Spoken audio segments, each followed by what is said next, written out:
हमने अब तक क्लोज इंटरवल ए बी के लिए परिबद्धता प्रमेय, मोस्टेस्ट प्रमेय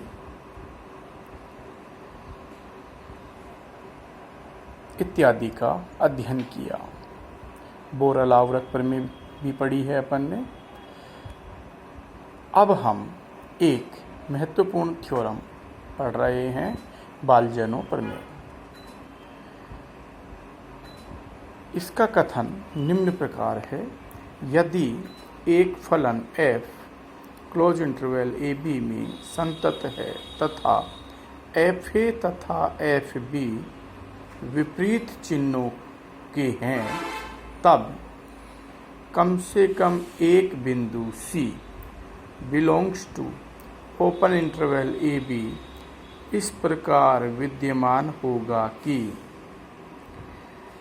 f of c equal to 0, यानी open interval C A B में एक बिंदु ऐसा होगा जिस पर फलन का मान 0 होगा। सॉल्यूशन पे आते हैं। दिया है कि फलन f close interval A B में संतत है तथा f a तथा f b विपरीत चिन्हों के हैं, यानी एक पॉजिटिव तो दूसरा नेगेटिव। ठीक है, माना f a ग्रेटर देन 0 तथा f b greater than 0 implies f a dot f b less than 0। हम दिए गए अंतराल इस क्लोज इंटरवल ए बी को मैंने I0 माना है। I0 equal to A B को दो समान उप अंतरालों AC1 तथा क्लोज इंटरवल C1b में विभाजित करते हैं, जहां C1 close interval A B का मध्य बिंदु है, अर्थात C1 equal to a plus b by 2। ठीक, अब यदि f of C1 equal to 0, तब प्रमेय स्वतः ही सिद्ध है, क्योंकि C1 किस में है, ए बी में है और उस पर वैल्यू 0 लानी थी, तो यहाँ पे थ्योरम खत्म हो जाएगी, यहीं प्रूफ हो जाएगी। परंतु यदि FC1 is not equal to 0, अब नॉट इक्वल टू 0 अर्थात FC1 ग्रेटर देन 0 या f of C1 less than 0, इन दोनों में से कोई एक होगा, या तो ग्रेटर देन होगा या लेस देन 0 होगा। दोनों केस लेते हैं। जब FC1 लेस देन 0, तब f अपन ऊपर मान चुके हैं ग्रेटर देन 0 है और FC1 अपन ने क्या माना, लेस देन 0, तब इन दोनों का गुणा fa dot FC1 less than 0। हम उप अंतराल AC1 को I1 equal to A1 B1 लिखते हैं, जहां देखो ये A1 क्या है, A है, और B1 क्या है, C1 है, लेकिन उसको नाम अपन ने AC1 नहीं लिख के क्या दिया, A1 B1 लिखते हैं, जहां FA1 dot FB1 less than 0। इस तरह की स्थिति है, ये अपने पास A है और ये अपने पास B है, ये इसका मिड पॉइंट है C1। अपन ने क्या किया, FA ग्रेटर देन 0 माना है और FC1 और f of b less than 0। C1 क्या है, इनका मिड पॉइंट है। अब दो स्थितियां हैं, FC1 इक्वल टू 0 हो गया तो थ्योरम यही प्रूव हो गई, क्योंकि ये b के बीच में आ गया। लेकिन यदि नॉट इक्वल टू 0 है तो या तो ग्रेटर देन 0 होगा या लेस देन 0 होगा। अपन ने जब FA ग्रेटर देन 0 ले रखा है तो इस स्थिति में FC1 लेस देन 0 ले रहे हैं। दूसरी स्थिति में FC1 ग्रेटर देन 0 ले रहे हैं, ये लेस देन, ये ग्रेटर देन 0 लेंगे, ये लेस देन 0। यानी जब मैं FC1 लेस देन 0 ले रहा हूँ तो इस AC1 को मैं लिख रहा हूँ A1 B1। ठीक है ना, दूसरी बात अपन फिर करेंगे। तो हम उप अंतराल AC1 को I1 equal to A1 B1 लिखते हैं, जहां FA1 dot FB1 less than 0। Length पता हो गई ना, I1 मतलब ये वाला, इस B माइनस A इसकी पूरी लेंथ है, इसका आधी हो गई क्योंकि C1 इसका मिड पॉइंट है, इसलिए C1 माइनस A क्या हुई 1/2 B माइनस A। क्लियर है ये चीज। Length of I1 equal to 1/2 B minus A। ठीक, अब दूसरी स्थिति लेते हैं। पुनः जब FC1 ग्रेटर देन 0 तब FB अपन ने क्या मान रखा है, less than 0 dot FC1 greater than 0 implies FC1 dot FB less than 0। एक चीज ध्यान रखना, FC1 या तो लेस देन 0 होगा या FC1 ग्रेटर देन 0 होगा। अगर ये है तो ये नहीं है, तो फिर वापस हम इस स्थिति में हम उपअंतराल C1B को I1 लिखते हैं। I1 में कंफ्यूज मत होना, इन दोनों में से कोई एक चीज ही सत्य होने वाली है, या तो FC1 ग्रेटर देन 0 होगा या FC1 लेस देन 0 होगा। लिखना अपने को दोनों में से कोई एक चीज होनी है, जिसमें भी होगी उसको मैं क्या लिख दूंगा, I1 equal to A1 B1। ठीक है ना। अब जब लेस देन 0 है तो इसको मैंने I1 लिख दिया। अब दूसरी स्थिति में क्या देख रहे हैं, FC1 greater than 0 FB less than 0, तो इस स्थिति में इसको मैं I1 लिखूंगा। अगर ये FC1 लेस देन 0 है तो इसको I1 लिखूंगा, फिर ये नहीं होगा, और जब यहाँ होगा तो ये नहीं होगा। क्लियर है ये चीज। तो यानी हम उपअंतराल C1B को I1 equal to A1 B1 लिखते हैं, जहां A1 B1 लेस देन 0। अतः उपरोक्त दोनों स्थितियों में होगी कोई एक ही स्थिति इनमें से, है ना। A1 I1 equal to A1 B1 इस प्रकार है कि FA1 B1 लेस देन 0 तथा length of I1 equal to 1/2 B minus A। अब जब पहली स्थिति में ये A1 A के बराबर था, जब दूसरी स्थिति लेते हैं तो B1 क्या है, ये B है। दूसरी स्थिति में इस B को ही अपन क्या लिख रहे हैं, B1, और पहली स्थिति में अपन इस AC1 को ही तो A1 B1 लिख रहे हैं, यानी ये A इक्वल टू A1 लिखा है ना। ये अपन ने पहली स्थिति करी जब इसका एक अंतराल किया। अब पुनः उप अंतराल I1 equal to A1 B1 को दो समान उप अंतरालों A1 C2 तथा C2 B1 में विभक्त करते हैं। समझ गए ना। जैसे मान लो मैं I1 ये लूँ तो मैं अब क्या कर रहा हूँ, ये C2 ले रहा हूँ, तो A1 C2 और C2 B1 ये वाला ले तो क्या हो जाएगा, A1 C2 C2 B1, है ना, में विभक्त करते हैं। पुनः यदि f of C2 equal to 0 तब प्रमेय स्वतः ही सिद्ध है, तथा यदि f C2 is not equal to 0 तब दोनों में से कोई एक चीज होगा, f ऑफ C2 या तो लेस देन 0 है या ग्रेटर देन 0 है। जब f C2 लेस देन 0 लेके चलें तो इस स्थिति में f ऑफ जो A1 B1 लिखा था लेस देन 0 था, तो FA जिसको A1 लिखा था FA1 ग्रेटर देन 0 तथा f of C2 less than 0 है। इनका गुणा करें FA1 dot FC2 less than 0। इस स्थिति में हम उपअंतराल AC2 को A1 C2 को I2 equal to A2 B2 लिखते हैं, जहां FA2 dot FB2 less than 0 तथा L length of I2 equal to 1 upon उसका आधा हो जाएगा। ये जो A1 B1 था इसका आधा हो गया, देखो ये रहा I1 का आधा मतलब 1/2 I1 और I1 ऊपर लेंथ ऑफ I1 पता ही है, तो क्या हो जाएगा, length of I2 equal to 1/4, 4 को मैंने लिखा 2 स्क्वायर B माइनस A, ये आ गया है ना। Length of I2 equal to 1/2 square B minus A। अब FC2 लेस देन 0 लेके चले थे, अब लिखे पुनः जब f of C2 greater than 0 तब FB जो कि FB1 है लेस देन 0 तथा FC2 ग्रेटर देन 0, इन दोनों का गुणा करें इसका और इसका, तो FC2 dot FB1 less than 0।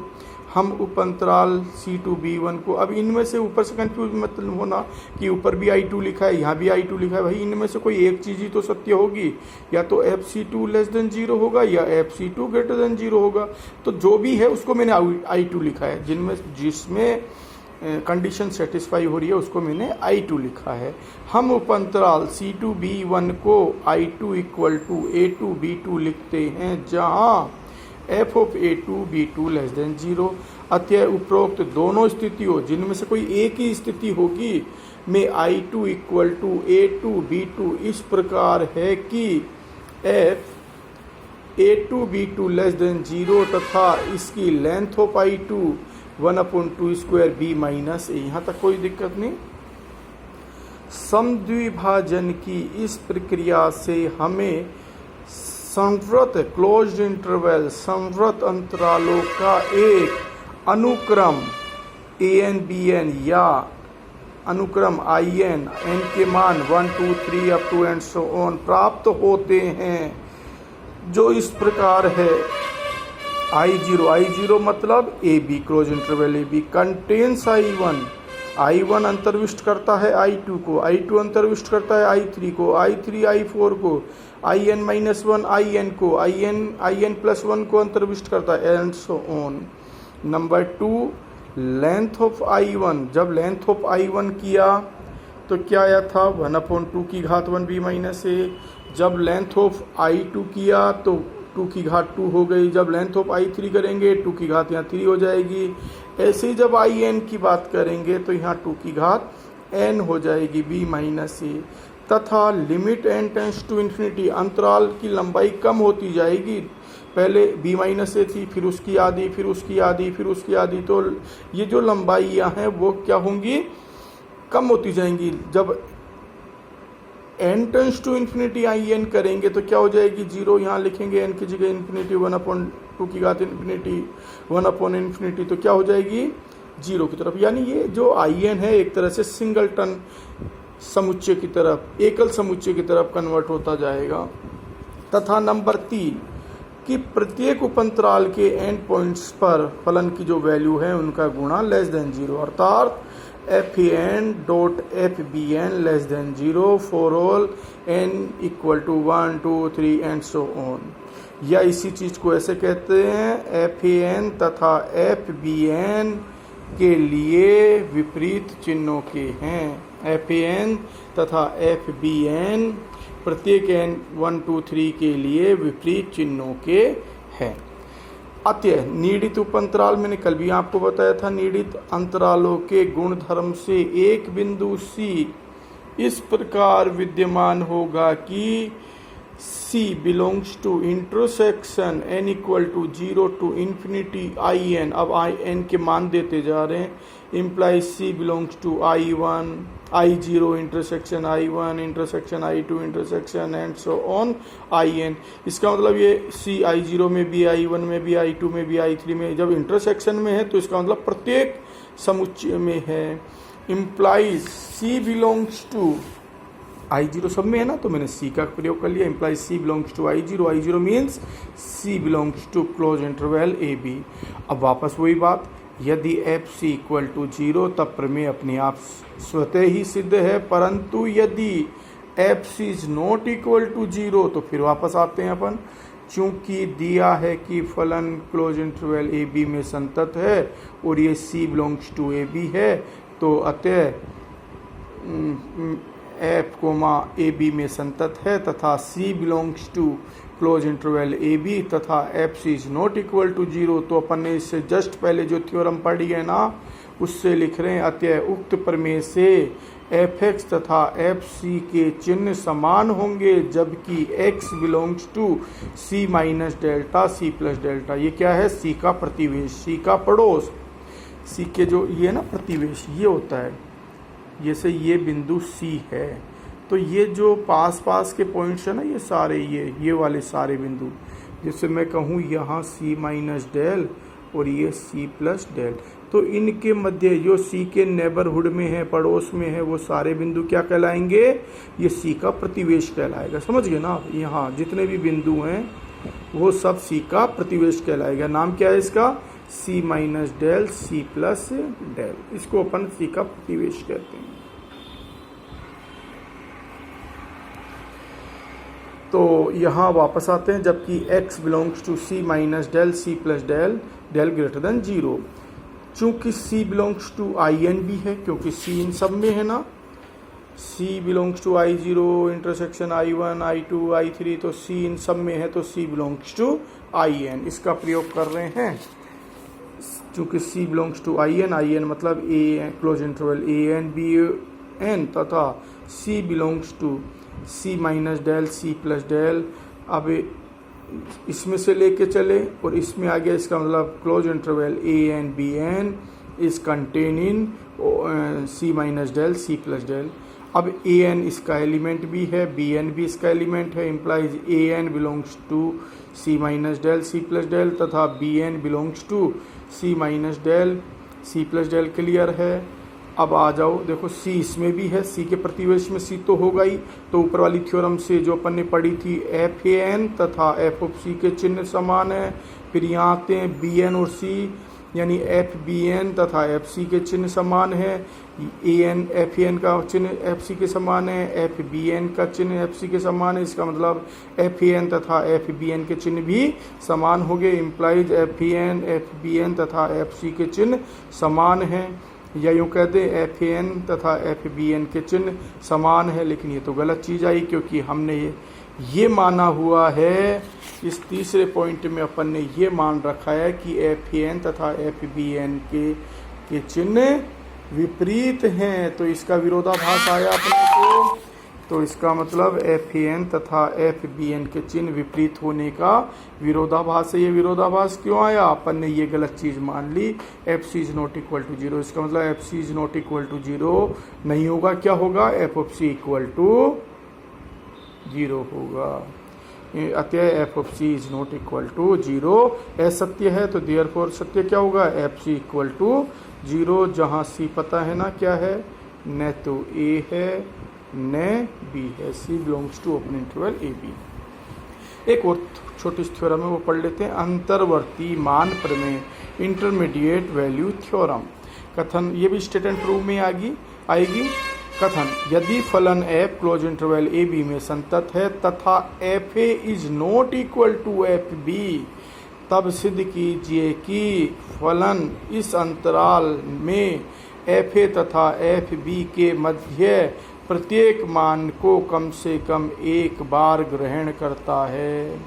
Solution पे आते हैं। दिया है कि फलन f क्लोज इंटरवल AB में संतत है तथा FA is not equal to FB। FA और FB बराबर नहीं है, इसका मतलब ये हो सकता है FA ग्रेटर देन FB हो जाए या FA लेस देन FB हो जाए।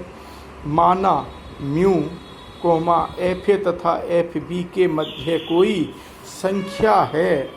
अब ऐसी स्थिति हो सकती है, म्यू इनके बीच में स्थित है FA और FB के, तो ऐसी स्थिति हो सकती है FA greater than mu, FA greater than mu greater than FB, या ऐसा हो सकता है FA less than mu less than FB।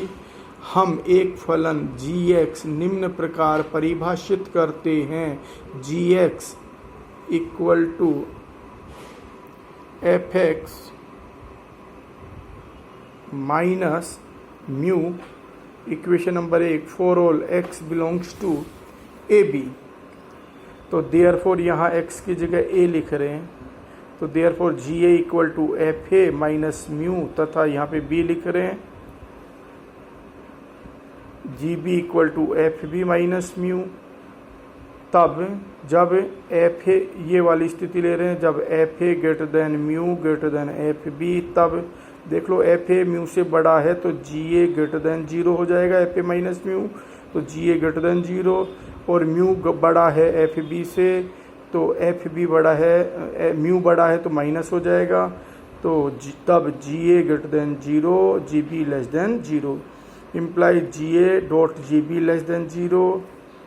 जब FA less than mu less than FB हो तो GA है FA माइनस म्यू, म्यू बड़ा है यहाँ पे तो FA छोटा है, तो ये GA नेगेटिव हो जाएगा।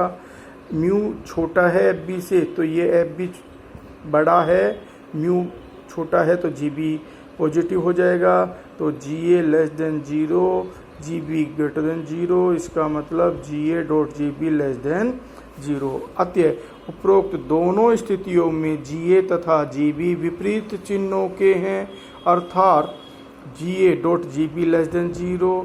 समीकरण 1 यहाँ पे आ जाएं, G X equal to F X minus mu, F संतत है, म्यू अचर है। समीकरण 1 से स्पष्ट है जी एक्स ए बी में संतत है, समझ गए ना, क्योंकि एफ संतत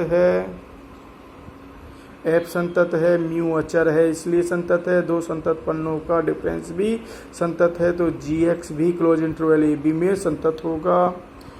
समीकरण 1 से स्पष्ट है कि फलन G X close interval A B में संतत है तथा जी ए तथा जी बी विपरीत चिन्हों के हैं। अतः बालजनों प्रमेय से जो अभी अपन ने पढ़ी है, there exist C belongs to open interval A B such that G of C equal to 0। समीकरण 1 में x की जगह c लिख रहे हैं, तो G C equal to 0 equal to F C minus mu implies F C minus mu equal to 0, F C equal to mu.